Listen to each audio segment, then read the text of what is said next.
चलिए, अभी तक हम डिस्कस कर चुके हैं बच्चों एटॉमिक स्ट्रक्चर में discovery of proton and discovery of electron और उनकी करेक्टरिस्टिक्स। अब बात करते हैं हम डिस्कवरी ऑफ न्यूट्रॉन।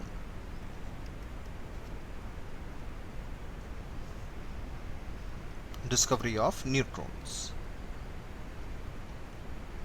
तो जो न्यूट्रॉन्स की डिस्कवरी का क्रेडिट है वो जाता है जेम्स चैडविक को। किसको जाता है? जेम्स चैडविक को।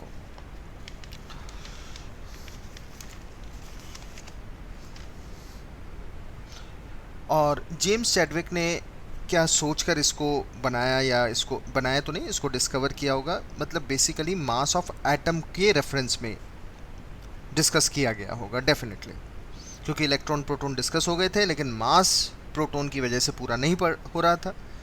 तो इस वजह से शायद रदरफोर्ड ने बेसिकली प्रिडिक्ट किया था शुरू में, there should be a neutral particle.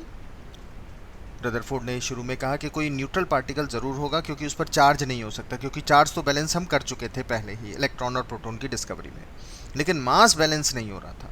तो मास को बैलेंस करने के लिए कहा कि कुछ ना कुछ न्यूट्रल पार्टिकल ज़रूर होगा, और वो कुछ ना कुछ न्यूट्रल पार्टिकल क्या होगा इस बारे में जानकारी दी एक्सपेरिमेंटली किसने?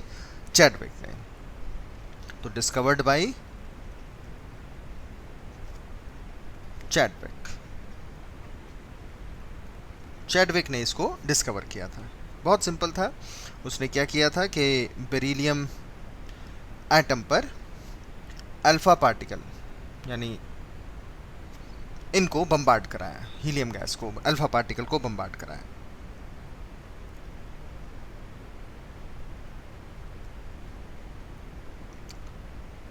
और अल्फा पार्टिकल को डिफ्लेक्ट कराया क्योंकि इनकी पेनिट्रेशन पावर ज़्यादा है, और पेनिट्रेशन पावर ज़्यादा है तो पेनिट्रेट करने के बाद, यानी न्यूक्लियर रिएक्शन के बाद, हमें कार्बन मिल गया, न्यूक्लियस फ्यूज़ हो गया बेरिलियम और हीलियम का, और साथ में एक 0n1 भी मिला, क्योंकि अगर हम मास देखें और नंबर देखें तो 4 + 2 6 यहाँ बन रहा था, लेकिन यहाँ 9 + 4 यहाँ 12 आ रहा था।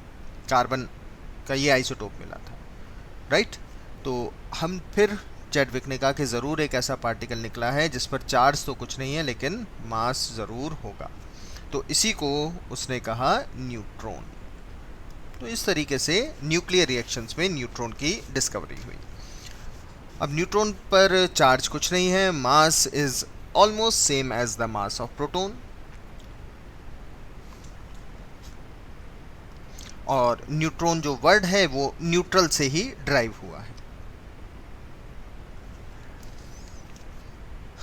तो ये तीनों सब एटॉमिक पार्टिकल या फंडामेंटल पार्टिकल डिस्कवर हो गए। उसके बाद आया कि ये सब चीज़ें कहाँ एटम में किस तरीके से लगी हैं। तो अलग अलग मॉडल आए। शुरू में जो बेसिक सा मॉडल है वो है थॉमसन मॉडल, जिसको हम रेजिन पुडिंग मॉडल या प्लम पुडिंग मॉडल या वाटरमेलन मॉडल भी बोलते हैं। तो अब हम सबसे पहली बात कर रहे हैं earlier model. Earlier model, model of atom. Atom के जो शुरू के मॉडल थे वो क्या थे, कैसे थे? तो सबसे पहला मॉडल जो दिया गया था वो था थॉमसन मॉडल।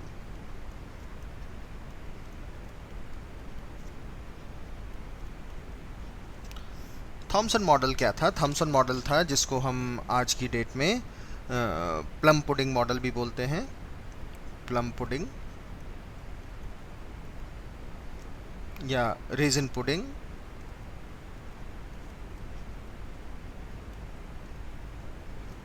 या फिर वाटरमेलन, इस टाइप का मॉडल था। अब प्लम पुडिंग मॉडल क्या है? जैसे आपने कोई पुडिंग बनाई है, जैसे मान लेते हैं खीर बनाई है घर में, तो उसके ऊपर बादाम किशमिश वगैरह ये सब लगाते हैं, प्लम लगाते हैं, प्लम पुडिंग इसीलिए बोला। रेजिन्स लगाते हैं, रेजिन्स मतलब चेरी वेरी लगा दी हमने, पुडिंग बना दी। वाटरमेलन मतलब वो तरबूज की तरह का स्ट्रक्चर है। अब कैसे वो स्ट्रक्चर है उसको बताते हैं यहाँ। तो थॉमसन ने कहा एटॉमिक मॉडल के अकॉर्डिंग कि एटम को आप वाटरमेलन की तरह या प्लम पुडिंग की तरह या रेजिन पुडिंग की तरह से मान लीजिए। कैसे मान लेना है? देखिए कि अगर हम एक वाटरमेलन को काट दें बीच में से, तो बाहर का हिस्सा वो हरा हरा हो जाएगा, ग्रीन, और अंदर होगा हमारे पास रेड कलर का मेन पार्ट, ये होगा रेड पार्ट। इस तरीके से, राइट। और यहाँ जो बाउंड्री है हमारी ये हो गई इस तरीके से, ये तो इस टाइप का मॉडल है। अब इसके जो बीच में यहाँ पर इलेक्ट्रॉन्स फंसे हैं, और जो ये वाइट वाला पार्ट है ये कुछ और नहीं, ये है हमारा पॉजिटिव पार्ट। पॉजिटिव पार्ट मतलब जो हमारा न्यूट्रॉन प्रोटॉन है, यानी मास ऑफ द एटम है, वो है। और नेगेटिव पार्ट ये सीड की तरह इलेक्ट्रॉन्स है। या जैसे आपने यहाँ एक खीर बनाई है, ये लीजिए, मुंह में पानी आ गया। खीर बनाई है और उस पर हमने यहाँ टॉपिंग्स कर दी, किसकी, प्लम की, रेजिन्स की। तो इस टाइप से हमने उसको सजा दिया, ये ऐसे ऐसे ऐसे ऐसे ऐसे। तो इस टाइप का मॉडल है। तो इस मॉडल के अकॉर्डिंग अगर हम देखें तो एटम एक लार्ज मास है, बड़ा है, और पूरा का पूरा एटम का मास रेड कलर की तरह से स्प्रेडेड है, और जो सीड है वो है इलेक्ट्रॉन, और जितना पॉजिटिव है उतना नेगेटिव है। तो इस मॉडल के अकॉर्डिंग नेक्स्ट पेज पर आए, positive charge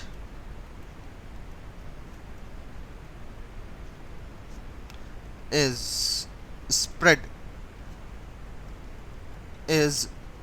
spread over a sphere and electrons are embedded in it। उसमें फंसे हुए हैं इलेक्ट्रॉन, ब्लैक कलर के इलेक्ट्रॉन की तरह से रिप्रेजेंट किया है। इलेक्ट्रॉन ब्लैक कलर का नहीं होता, लेकिन जैसे वो सीड होते हैं ना, उसके बीज होते हैं तरबूज के, उसी तरीके से फिट है। और जितना हमारे पास नेगेटिव चार्ज है उतना ही पॉजिटिव चार्ज है। इस तरीके से एटम इलेक्ट्रिकली न्यूट्रल है।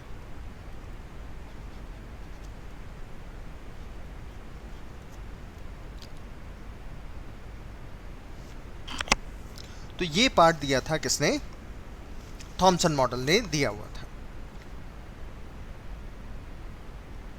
और इस तरीके से उसने ये भी कह दिया कि भाई जितना नेगेटिव है उतना ही पॉजिटिव है, और अट्रैक्शन और रिपल्शन फोर्स एक दूसरे से बैलेंस हो रही है। पॉजिटिव पॉजिटिव में रिपल्शन है, नेगेटिव नेगेटिव में रिपल्शन है, लेकिन पॉजिटिव नेगेटिव में अट्रैक्शन है। मतलब अपोजिट चार्जेस में अट्रैक्शन है और सेम चार्जेस में रिपल्शन है। तो इस तरीके से अट्रैक्शन और रिपल्शन एक दूसरे को बैलेंस कर रही है, और इस तरीके से एक एटम बैलेंस हो जाता है, मतलब स्टेबल हो जाता है।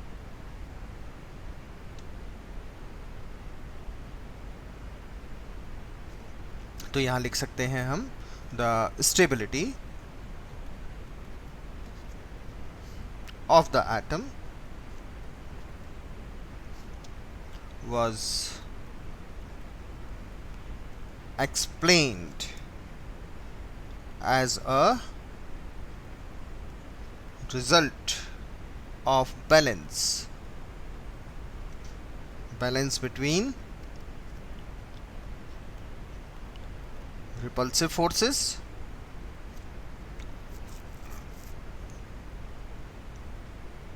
and attractive forces. अब रिपल्सिव किस किस में, जैसे इलेक्ट्रॉन और इलेक्ट्रॉन में। अट्रैक्टिव किस में, जैसे पॉजिटिव और नेगेटिव में। तो इस तरीके से एटम बैलेंस हो गया।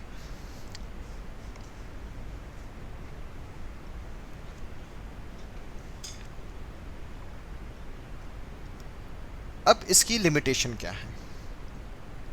लिमिटेशन जुड़ी है इसकी रदरफोर्ड के अल्फा रे स्कैटरिंग एक्सपेरिमेंट से। अल्फा रे स्कैटरिंग एक्सपेरिमेंट से। तो अगर हम पहले अल्फा रे स्कैटरिंग एक्सपेरिमेंट पढ़ लें और फिर लिमिटेशन ऑफ थॉमसन मॉडल आए तो हमें ज़्यादा अच्छे से समझ आएगा। तो इसीलिए हम अब क्या करते हैं कि पहले Rutherford alpha ray scattering experiment पढ़ेंगे, जिसको हम प्लेनेटरी मॉडल भी बोलते हैं, और उसके बाद हम बात करेंगे लिमिटेशन ऑफ थॉमसन मॉडल की। क्योंकि जब तक हमें पता ही ना हो कि रदरफोर्ड का मॉडल कैसा है, ऑल्दो बिलीव कि सभी जानते हैं, लेकिन फिर भी टेक्निकली ये सबसे अच्छा ऑर्डर रहना चाहिए। तो ये मॉडल सही नहीं था, क्योंकि रदरफोर्ड ने जो किया वो इस मॉडल को के कंसेप्ट को काट देता है। वो रदरफोर्ड अल्फा रे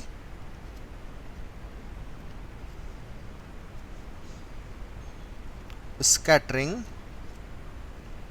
एक्सपेरिमेंट। तो Rutherford alpha ray scattering experiment क्या था? रदरफोर्ड का जो अल्फा रे स्कैटरिंग एक्सपेरिमेंट था बहुत साफ था, बहुत सिंपल था। उसने एक थिन फॉइल ली, लाइक एज गोल्ड की वैसे फॉइल ली थी, लेकिन हम सिल्वर की फॉइल ले सकते हैं, एल्यूमिनियम की फॉइल नहीं ले सकते, थिन फॉइल लेनी है। और उसके ऊपर फास्ट मूविंग अल्फा पार्टिकल को बम्बार्ड करा देना है। इस एक्सपेरिमेंट के सराउंडिंग में किसको लगा दिया हमने? जिंक सल्फाइड की स्क्रीन को लगा दिया। और जब भी ये अल्फा पार्टिकल जिंक सल्फाइड की स्क्रीन को स्ट्राइक करेंगे तो वहाँ से फ्लोरोसेंस आएगी, जो हम पहले भी पढ़ चुके हैं, और इस तरीके से हमें डिटेक्शन हो जाएगा पार्टिकल का। तो हमने क्या किया कि एक इस टाइप से एक जिंक सल्फाइड की स्क्रीन ले ली।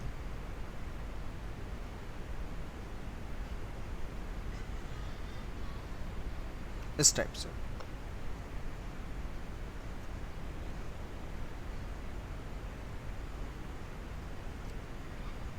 ये इस टाइप से हमने यहाँ एक जिंक सल्फाइड की स्क्रीन ली, और यहाँ पर हमने लगा दिया एक गोल्ड फॉइल। इस टाइप की एक गोल्ड फॉइल लगा दी हमने, बहुत पतली सी एक गोल्ड फॉइल आ गई, राइट। इस टाइप से एक गोल्ड फॉइल आ गई हमारे पास।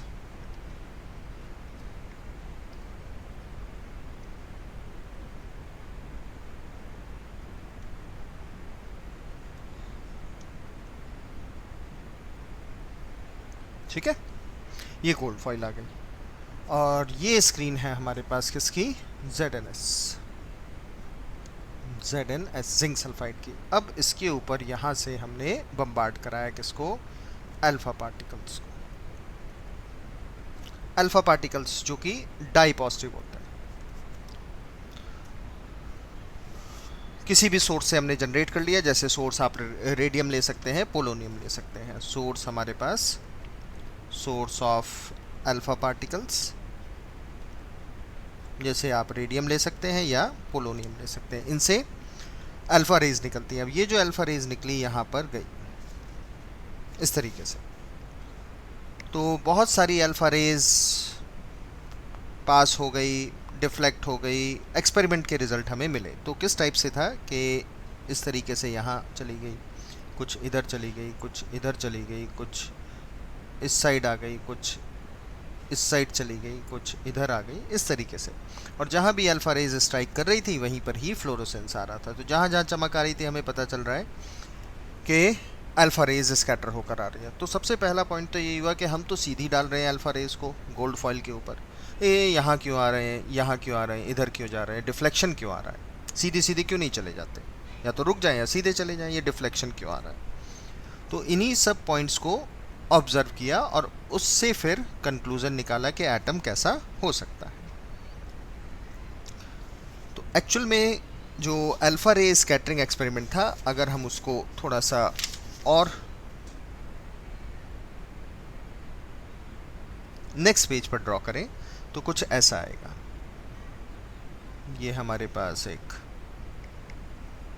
मान ले एटम हो गया, ये न्यूक्लियस हो गया, राइट। और इधर से हमने दूसरे एंड से हमने बहुत सारे अल्फा रेज को यहाँ पर डाल दिया। तो जो अल्फा रेज हमने यहाँ पर स्कैटर की थी वो इस टाइप से थी। तो ये अल्फा रेज ऐसे सीधी निकलती जा रही है, ये अल्फा रेज सीधी निकल गई, ये अल्फा रेज सीधी निकल जा रही है, ये अल्फा रेज सीधी निकल जा रही है, ये अल्फा रेज भी सीधी निकल गई मान लें, राइट। कुछ अल्फा रेज जब सीधी जा रही थी ऐसे, तो उसके बाद इनमें आ गया एक तरह का डिफ्लेक्शन, ये ऐसे मुड़ गया, या फिर ये अल्फा रेज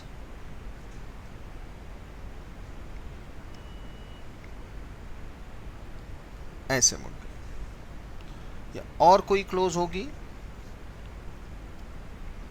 तो और ज़्यादा एंगल से वो डिफ्लेक्ट होती चली जाएगी, मतलब और क्लोज आई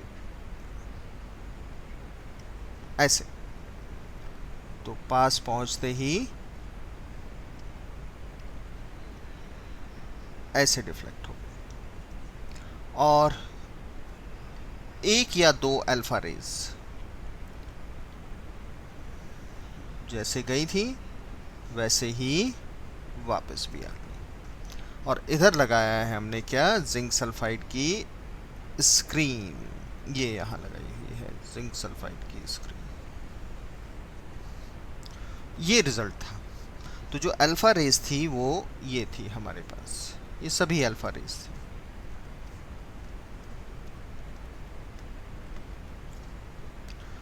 तो हम देख सकते हैं कि मैक्सिमम अल्फा रेज तो सीधी सीधी निकल गई, कुछ अपने पाथ से डेविएट हो गई, ये देखिए ये डेविएट हो गई, एंड 1 और 2 आउट ऑफ 20,000 जिस रास्ते से गई थी उसी रास्ते से वापस भी आ गई।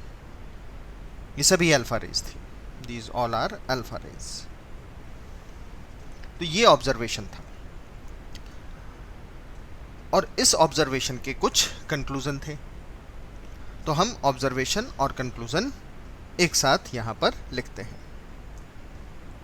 तो नेक्स्ट पेज पर आता है ऑब्जर्वेशन।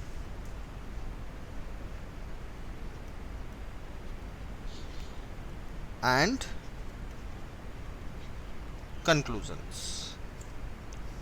ऑब्जर्वेशन भी और कंक्लूजन भी। तो पहले ऑब्जर्वेशन और फिर उसका कंक्लूजन लिख लेंगे। तो ऑब्जर्वेशन में था maximum alpha particle go straight more than 90%, 95%, 96%, बिना किसी स्कैटरिंग के। सो मैक्सिमम अल्फा पार्टिकल्स गो straight without deflection। Maximum alpha particle बिना किसी डिफ्लेक्शन के सीधे चले गए। अब बिना किसी डिफ्लेक्शन के सीधे सीधे भागे जा रहे हैं, इसका मतलब उनके रास्ते में कुछ नहीं है। तो एटम यानी मैक्सिमम पार्ट कैसा है, खाली है, एम्प्टी है।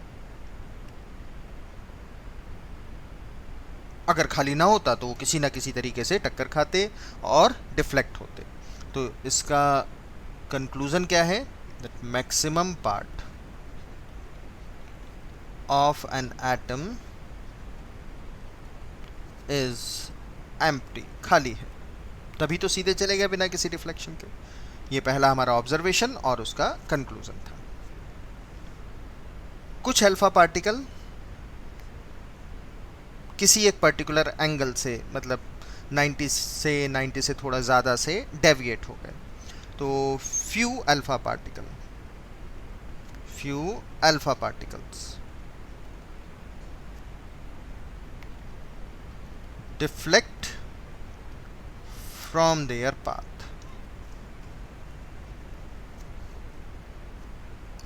किसी थीटा एंगल से डिफ्लेक्ट हो गए।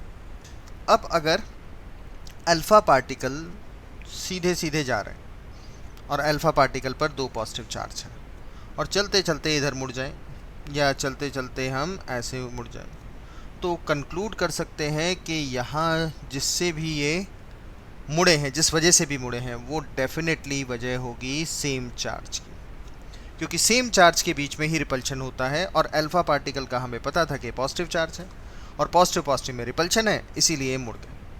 तो पास से अगर कोई गुजर रहा है तो मुड़ जाएगा, और अगर दूर से गुजर रहा है तो रिपल्शन लगेगा नहीं, इसीलिए वो सीधा निकल गया बिना किसी डिफ्लेक्शन के। तो अगर कोई डिफ्लेक्शन हो रहे हैं तो इसका मतलब है कि वो किसी सेम चार्ज से रिपेल हो रहे हैं। और क्योंकि डिफ्लेक्शन का नंबर कम था, फ्यू अल्फा पार्टिकल थे, तो फ्यू तो तभी होगा जब ये पार्ट हमारा जो पॉजिटिव पार्ट है, जिसको अब हम जानते हैं न्यूक्लियस है, ये छोटा होगा। अगर ये बड़ा होता तो ज़्यादा अल्फा पार्टिकल डिफ्लेक्ट होते। तो ये छोटा भी है और पॉजिटिव पार्ट भी है। तो इसका मतलब क्या हुआ, few alpha particle, that whole of the positive charge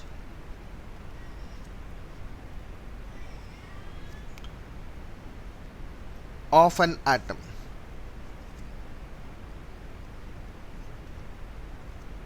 is concentrated in a small portion या small part जिसको न्यूक्लियस बोलते हैं, is concentrated in a small part जिसको हम न्यूक्लियस बोलते हैं। देखिए अभी हमने थॉमसन मॉडल किया था, तो थॉमसन ने कहा था कि पॉजिटिव पार्ट पूरे जगह फैला हुआ है, लेकिन ये एक्सपेरिमेंटली प्रूव कर रहा है कि पूरी जगह नहीं फैला हुआ है, ये तो किसी एक छोटी जगह पर है। तो हो गया ना ड्रॉबैक। तीसरा पॉइंट क्या था, तीसरा पॉइंट था 1 और 2 आउट ऑफ 20,000, बहुत सारे, so very very few, very very few, 1 और 2 alpha particles retrace there path. Retrace का मतलब है कि जिस रास्ते से गए थे उसी से वापस आ गए, मतलब उनका जो डिफ्लेक्शन एंगल था वो कितना था, 180 डिग्री। तो वेरी वेरी फ्यू 1 और 2 alpha particle retrace there path, यानी उनका एंगल ऑफ डिफ्लेक्शन कितना रहा, 180 डिग्री का, जिस रास्ते से गए उसी रास्ते से वापस आ गए। इसका क्या मतलब है, इसका मतलब है कि जो पॉजिटिव पार्ट है, जो मास ऑफ द एटम है, वो बहुत छोटा है और सारा का सारा मास वहीं पर ही रखा हुआ है। कैसे ये प्रूव हुआ, देखिए पहले तो लिख देते हैं, that concentration of whole positive part, positive charge, and whole mass in a very small part, जिसको न्यूक्लियस कहते हैं। अब देखो कि अगर ये न्यूक्लियस है, ये रहा न्यूक्लियस जिस पर चार्ज क्या है, पॉजिटिव है। अब मान लो अल्फा पार्टिकल कोई सीधा सीधा आ रहा है ऐसे, तो जैसे जा रहा है वैसे ही वापस हो गया। एक पॉइंट तो ये हमें दिख गया। अब क्योंकि अल्फा पार्टिकल की जो स्पीड थी वो बहुत तेज थी, अप्रॉक्सीमेटली 16,000 किलोमीटर पर सेकंड की स्पीड से जा रहे हैं। अब एक तो आया ही बहुत कम, 1 या 2, वो ये प्रूव करता है कि एटम हमारा बहुत, जो न्यूक्लियस है वो हमारा बहुत बड़ा नहीं है, क्योंकि अगर बड़ा न्यूक्लियस होता तो 1 या 2 नहीं, उससे भी ज़्यादा, 5-6 या और ज़्यादा रिट्रेस होते हैं। ऐसे जैसे जा रहे हैं वैसे वापस आ रहे हैं, जैसे जा रहे हैं वैसे वापस आ रहे हैं। लेकिन 1 या 2 ही गए हैं, इसका मतलब है कि एटम बड़ा, न्यूक्लियस बड़ा नहीं, बहुत छोटा है, इसीलिए 1 या 2 ही वापस हुए। और क्योंकि बहुत तेज़ी से जा रहे हैं और फिर भी वापस आ रहे हैं टक्कर खाकर, इसका मतलब ये बहुत मैसिव है, सख्त है, हार्ड है।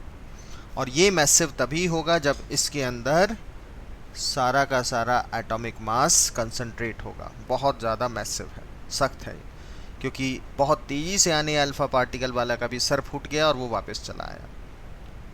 तो इसका मतलब है कि जिससे वो टकराया होगा वो बहुत दृढ़ होगा, मैसिव होगा, सख्त होगा। वो तभी पॉसिबल है जब एटम का मैक्सिमम मास वहाँ पर हो। तो इस तरीके से अल्फ़ा रे स्कैटरिंग एक्सपेरिमेंट बना। अब ये जो अल्फ़ा रे स्कैटरिंग एक्सपेरिमेंट था, ये अब हम पीछे वापस चलते हैं कि थॉमसन मॉडल की लिमिटेशन कैसे बन गया। तो अब हम ज़रूर पढ़ सकते हैं लिमिटेशन ऑफ थॉमसन मॉडल।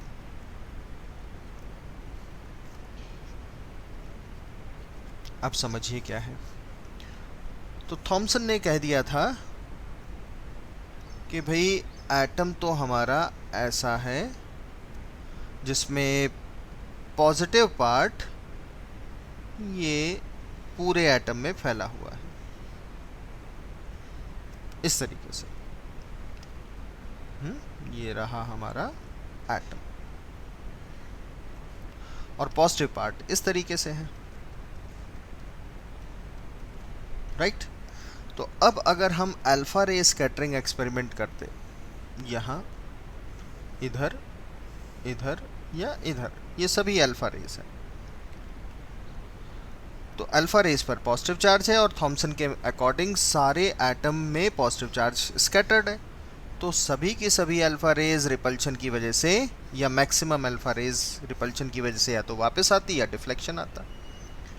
अब ना तो इतनी ज़्यादा एक्सपेरिमेंटली डिफ्लेक्शन दिखाई दिया हमें, और ना ही हमें इतना ज़्यादा रीबाउंड दिखाई दिया।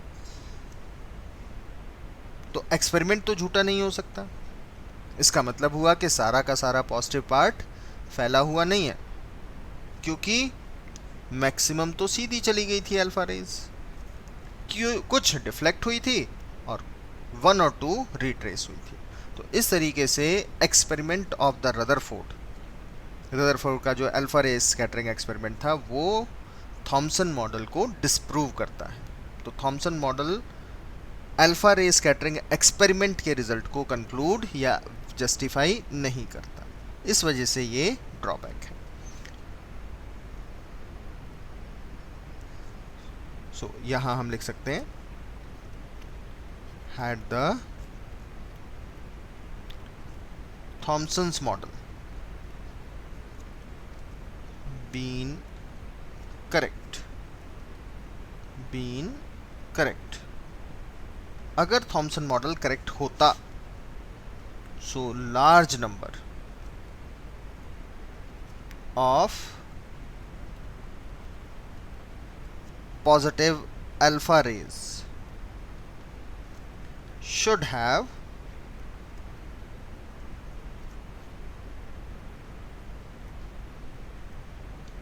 suffered a small deflection.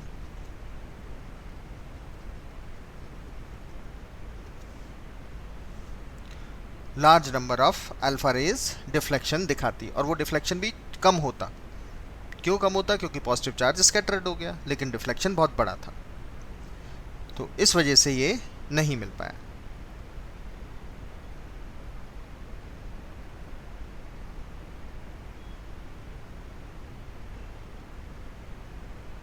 दूसरा, अगर हम गैस को आयोनाइज करते हैं तो इलेक्ट्रॉन निकल जाता है, लेकिन अगर थॉमसन मॉडल करेक्ट है ये, तो इलेक्ट्रॉन तो बिल्कुल सराउंडेड है पॉजिटिव चार्ज से, आयनाइजेशन नहीं होना चाहिए था। तो ये आयनाइजेशन को भी एक्सप्लेन नहीं कर पाता है। अगर हम न्यूक्लियस देखें अब के मॉडल के हिसाब से, यानी रदरफोर्ड के हिसाब से, तो इलेक्ट्रॉन यहाँ है, न्यूक्लियस यहाँ है, इलेक्ट्रॉन दूर है, दूरी है इनके बीच में भी इलेक्ट्रॉन्स हैं। तो किसी एनर्जी को लाएंगे और इलेक्ट्रॉन को निकाल देंगे। तो क्योंकि न्यूक्लियस और इलेक्ट्रॉन में गैप है, यहाँ देखो, तो इलेक्ट्रॉन निकल सकता है। लेकिन अगर थॉमसन मॉडल करेक्ट होता तो इस इलेक्ट्रॉन को चारों तरफ से किसने घेरा हुआ है? पॉजिटिव ने। इसको भी घेरा हुआ है, तो इलेक्ट्रॉन को यहाँ से, यानी गैस को आयनाइज नहीं किया जा सकता, लेकिन गैस आयनाइज हो जाती है। तो ये भी एक लिमिटेशन बनती है। इट कुड नॉट एक्सप्लेन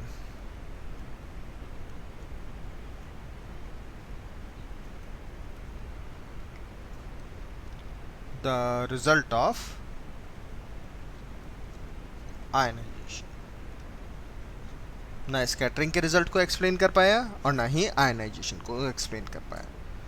तो रदरफोर्ड ने ये कंक्लूजन निकाला, और उसके बाद एक एटॉमिक मॉडल की परिकल्पना, एटॉमिक मॉडल की हाइपोथेसिस दी कि कैसा होगा। ऐसा नहीं होगा जैसा थॉमसन ने बोला है, अब कैसा होगा जैसा रदरफोर्ड के एक्सपेरिमेंट से है। तो रदरफोर्ड ने कैसा एटॉमिक मॉडल प्रपोज किया, नेक्स्ट पार्ट पर।